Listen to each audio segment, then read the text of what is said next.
Hello students, I am मैंक and welcome to our channel agriculture universe. आज हम बात करने वाले हैं BSc agriculture fifth semester first subject rainfed and dryland agriculture. इसमें देखेंगे आज मोस्ट इंपोर्टेंट टॉपिक वो है आपका management of crops in rainfed areas, यानी कि वर्षा आधारित क्षेत्रों में फसल प्रबंधन। ओके, वर्षा आधारित क्षेत्रों में हम फसल को कैसे प्रबंध करेंगे, कौन से टेक्निक का इस्तेमाल करेंगे, कौन सा कल्टीवेशन करेंगे, किस तरीके से सॉइल को कंजर्व करके रखेंगे, उसके मॉइस्चर को, सभी कुछ इस सिंगल टॉपिक में देखेंगे। वन शॉट में कंप्लीट होगा। तो चलिए वीडियो शुरू करते हैं। Management of crop in rainfed area, यानी कि वर्षा आधारित क्षेत्रों में फसलों का प्रबंधन।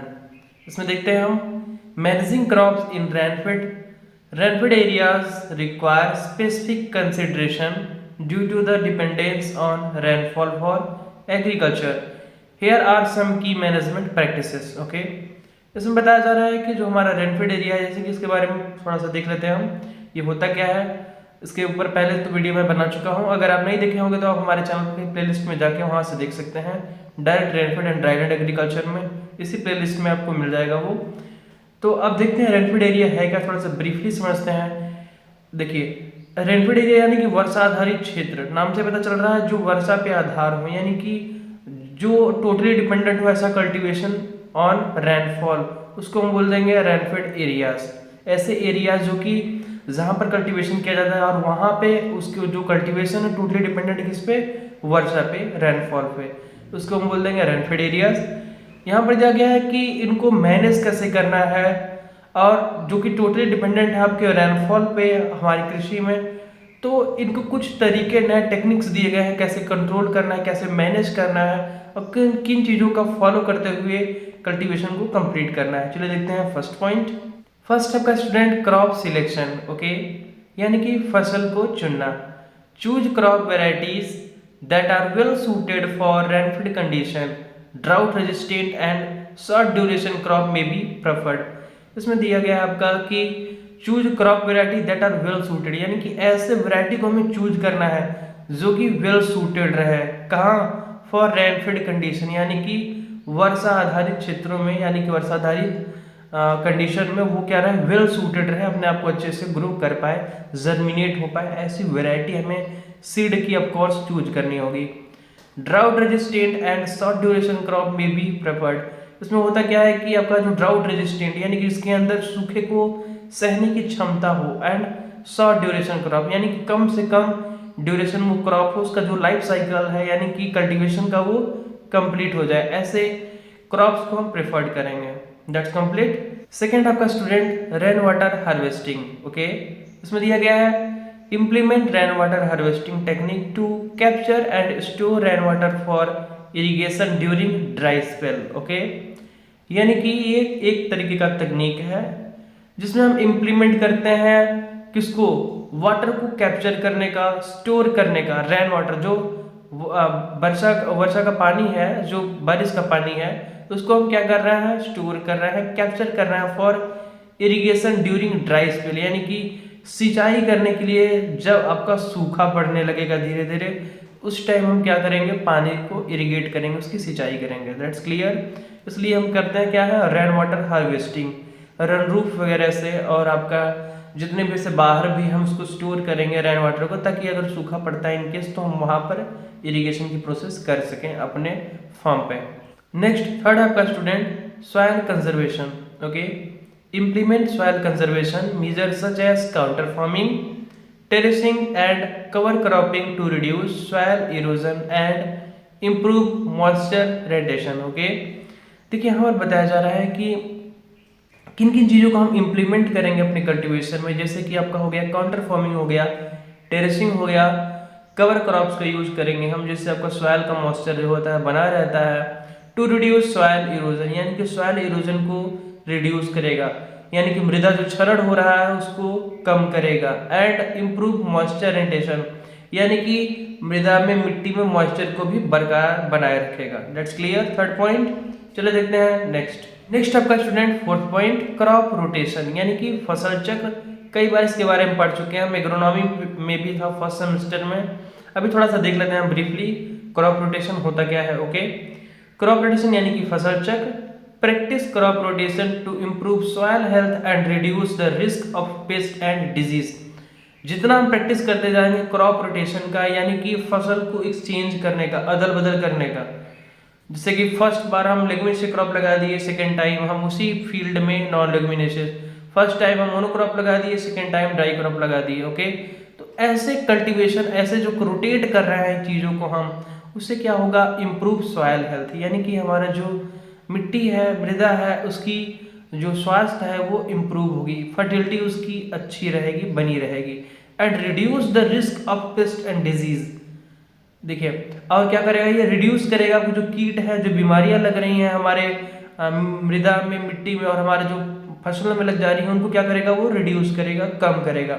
ये सब किसके अंतर्गत पढ़ रहे हैं हम, ये सब पढ़ रहे हैं आपके हम रेनफेड फार्मिंग के अंतर्गत, यानी कि उसको मैनेजमेंट कर रहे हैं हम, प्रबंधन कर रहे हैं। तो किस प्रकार से कर रहे हैं, ड्राई फार्मिंग है तो वहाँ पे अगर क्रॉप रोटेशन हम करते हैं तो उससे होगा क्या, आपका सॉइल हेल्थ बना रहेगा ना, दूसरा चीज आपका मॉइस्चर भी तो बना रहेगा। अगर जैसे आप क्रॉप रोटेशन करेंगे तो सॉइल का मॉइस्चर भी कंटेन रहेगा, रोटेशन रहेगा, बिकॉज अगर आप सॉइल अगर क्रॉप रोटेशन नहीं करते हैं, कहीं क्रॉप्स को बार बार लगाएंगे तो कहीं कहीं मिट्टी जो होगी उसमें वो वाटर होल्डिंग कैपेसिटी नहीं रह जाएगी। तो ये भी आपका एक मैनेजमेंट है, क्रॉप रोटेशन भी। That's clear. चलो देखते हैं नेक्स्ट पॉइंट। नेक्स्ट आपका स्टूडेंट फिफ्थ, डाइवर्सिफिकेशन। ओके, नाम से पता चल रहा है डाइवर्सिफिकेशन यानी कि भिन्नता। ओके, प्रकार।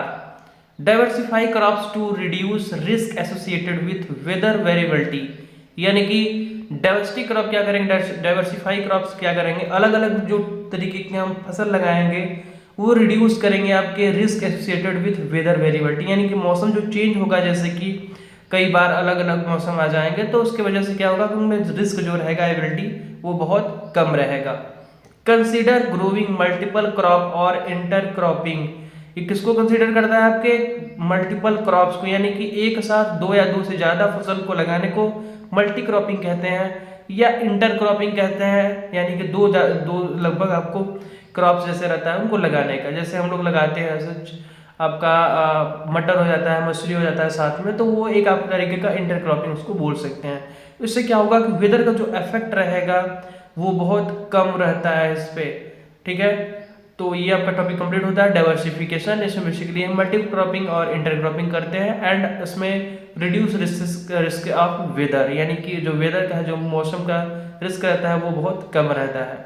That's clear. Fifth point. चले देखते हैं नेक्स्ट आपका student sixth point, water management, यानी कि जल प्रबंधन। ओके, जल प्रबंधन भी करेंगे हम बेसिकली आपका रेनफेड ड्राई लैंड एग्रीकल्चर का, यही तो है एक मैनेजमेंट, यही है प्रबंधन जिसमें हम वाटर मैनेजमेंट को भी करेंगे। Efficient water management is crucial. Okay, यानी कि कम से कम पानी का प्रबंधन करना एक तरीके का बहुत रेयर केस में होता है, क्रूशियल होता है।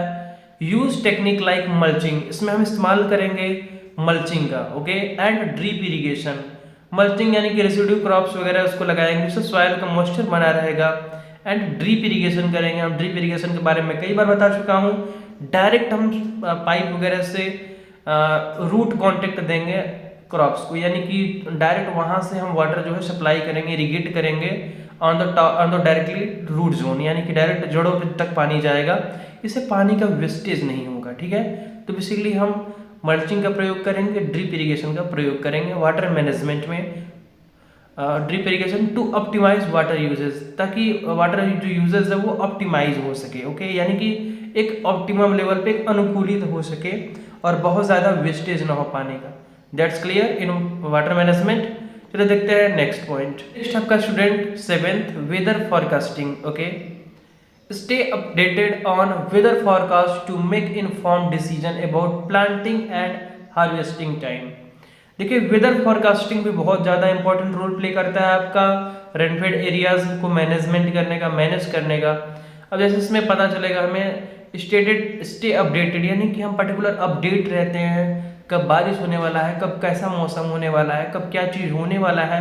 इसके जरिए वेदर फॉरकास्टिंग के जरिए हम प्रॉपर अपडेटेड रहते हैं, सारी कुछ हमें मालूम रहती है। Stay updated on weather forecast to make informed decision about planting and harvesting times, यानी कि प्रॉपर वेदर फॉरकास्ट से क्या रहते हैं, हम अपडेटेड रहते हैं और हमें इंफॉर्मेशन पता चलती रहती है कि कब क्या होने वाला है, इसके जरिए हम डिसीजन कोई भी ले पाते हैं अबाउट प्लांटिंग यानी कि बुआई के लिए या तो कटाई के लिए। कब हमें बुआई करना है, कब कटाई करना है, ये आपको पहले से पता रहेगा एग्जैक्ट, क्योंकि वेदर आपको पता है कि नहीं भाई बारिश होने वाला है, हमारा जो क्रॉप्स है अभी अगर बारिश हो जाएगा तो खराब होगा, इसके पहले हम हार्वेस्टिंग कर लेते हैं। अभी हमारा बुआई होने वाला है, अगर बारिश होती है थोड़ा बहुत तो क्या करेंगे हम वहाँ पे बुआई का प्रोसेस स्टार्ट कर देंगे। That's clear. तो ये आपका वेदर फोरकास्टिंग बहुत ज़्यादा हेल्प करता है आपके रेनफेड एरिया मैनेजमेंट में। चलिए देखते हैं नेक्स्ट पॉइंट। नेक्स्ट आपका 8th student agronomic practices. Okay, इसमें देखते हैं implement appropriate agronomic practices like timely planting, weeding and fertilisation. Okay, अब देखिए इसमें दिया गया है कि एग्रोनॉमिक प्रैक्टिसेस करेंगे हम, जिसमें आपका इंप्लीमेंट करेंगे हम एप्रोप्रिएट एग्रोनॉमिक प्रैक्टिसेस, यानी कि सही तरीके से एग्रोनॉमिक प्रैक्टिसेस करेंगे हम। लाइक टाइमली प्लांटिंग यानी कि समय पर हम बुआई कर देंगे, वीडिंग कर देंगे, खरपतवार को हटा देंगे, एंड फर्टिलाइजेशन की भी जो प्रोसेस होगी उसको भी कर देंगे। यानी कि पर्टिकुलर आपका एक एग्जिस्ट टाइम में या फॉलो किसको कर रहा है, अगर ध्यान से देखें तो प्रिसीजन एग्रीकल्चर को, यानी कि सटीक खेती को।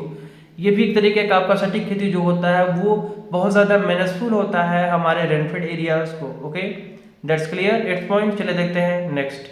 9th student insurance. Okay, insurance तो कई लोग सुने होंगे, अपने जानते भी होंगे कि नहीं यार, किसी का कार वगैरह का, बाइक का इंश्योरेंस कराना, यानी कि अगर कहीं उसका एक्सीडेंटल केस या तो कुछ ऐसे अनवांटेड एक्टिविटी हो जाती हैं तो फिर से कंपनी क्या होती है, रीवैल्यू आपको उसके देगी, और अगर इंश्योरेंस कराया रहेंगे तो कई बार तो वो वापस लौटा भी देती है। That's clear.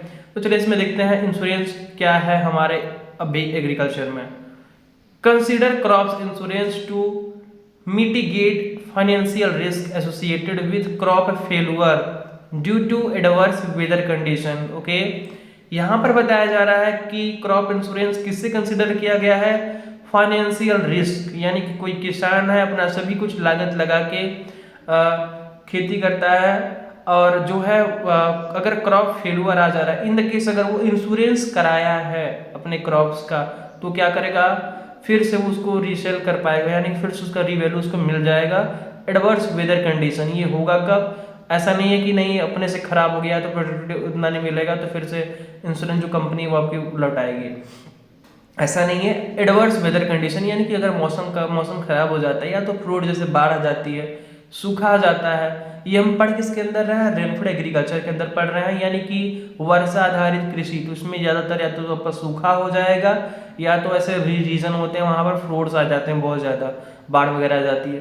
तो उस कंडीशन में अगर आप क्रॉप इंश्योरेंस कराए हुए हैं तो वहां पर आपको आप जो है गवर्नमेंट जो है या जो कंपनी की तरफ से कराए रहेंगे वो आपको रीपे करेगी, यानी कि रीवैल्यू उसका देगी।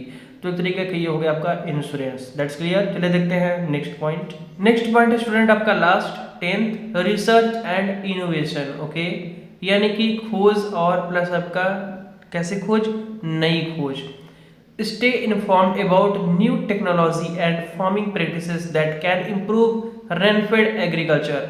अब देखिए यहाँ पर खोजा जा रहा है नए तकनीक जो है किसके रिलेटेड, फार्मिंग प्रैक्टिसेस से रिलेटेड, यानी कि खेती करने से रिलेटेड प्रैक्टिसेस किए जा रहे हैं। दैट्स कैन इम्प्रूव, जो आपका जो सुधार करेगा किसमें, रेनफेड एग्रीकल्चर में, यानी कि वर्षा आधारित कृषि में। ओके, बेसिकली एक तरीके से सिंपलेस्ट वे में बताऊं मैं तो आज के टाइम पे नए नए तकनीक को खोजा जा रहा है, नए आपका तकनीक को इनोवेट किया जा रहा है ताकि उससे सुधार मिल सके, ताकि उससे एक तरीके से हेल्प मिल सके किसमें, रेनफेड एग्रीकल्चर में, यानी कि वर्षाधारित कृषि में।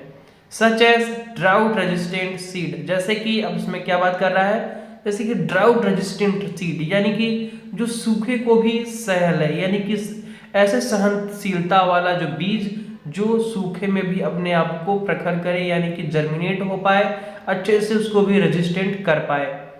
और इम्प्रूव्ड वाटर मैनेजमेंट टेक्निक, और सुधार जो आपका मतलब कि क्या बोलते हैं ये जल प्रबंधन तकनीक में भी बहुत ज़्यादा सुधार करने की आवश्यकता है। ठीक है, तो जल प्रबंधन में सुधार करने की आपकी जो तकनीक है इनको भी हम मतलब नए नए तरीके से खोजेंगे कि अब कौन सा मेथड हम लाएं जिससे और अच्छे से वाटर मैनेजमेंट हो सके। ठीक, तो इसका भी आपका क्या किया जा रहा है, रिसर्च किया जा रहा है, इनोवेट किया जा रहा है।